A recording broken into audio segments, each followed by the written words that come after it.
dadku filan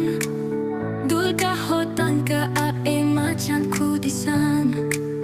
kalanka sare u kadaya geeska dunida Somaliland waa qaran isku filan Somaliland kobiyo xikmad way wadataa dhulkeena jacayliyo midnimo ku bahaa dadkaha adeegale oo wada Assalaamu calaykum waraxmatullaahi wabarakaatu halkan waxa weeye tilmaamta carwada dun xariir ah halkaas waa saldhigii dhexe ee Hargeysa saldhigii dhexe weeyaan wadiga arka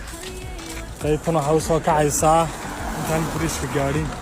jaamacadda Shaafi University